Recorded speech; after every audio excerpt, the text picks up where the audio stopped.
What's a good job? That's what the Work Shift campaign tried to figure out when they held this event, which was actually part of an art installation in Manhattan at the intersection of Fifth Avenue and Broadway. Basically what they were doing is asking people walking by what they value most in a job. And there were 4 core values that people were told to pick and then grab a ball with that value and then throw it into the art installation. The 4 values were flexibility, stability, opportunity, and pride.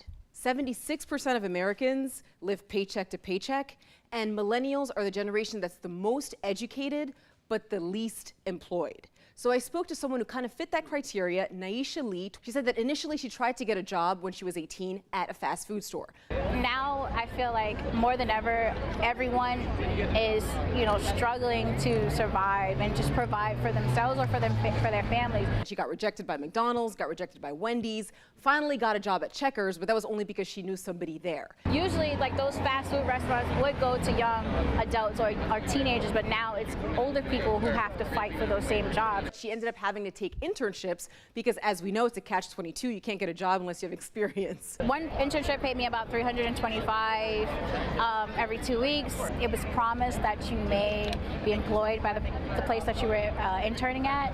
But then you didn't, no job appeared. No job appeared. Now she has a job that she feels comfortable in. She works for Xerox. And what makes this job good for you?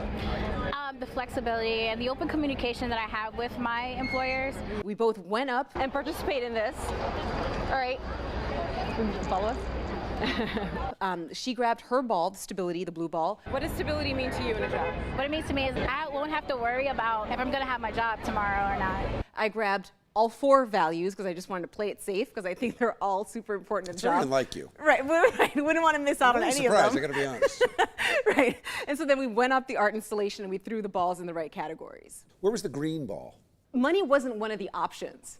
If it was one of the options, it probably would have been the most picked, but the one that was picked most by New Yorkers is opportunity. That apparently is what people want most. And I wonder if the millennials are not having a problem because they're looking for all this fulfillment and work-life balance and all this other nonsense instead of focusing on money. Isn't that why you work? But what about being happy? What about Well, loving that creates happiness. What about loving what you do? I mean, if you don't love going into work every day and you don't love what you're doing, why would you have the motivation to keep going in? I mean, Gallup did a poll last year that said only 13% of people actually enjoy going to work. Yes, I know it's work, but if you enjoy going to your work, it doesn't really matter what you're doing. I think I'm in a great place right now, and it just feels so liberated and really great.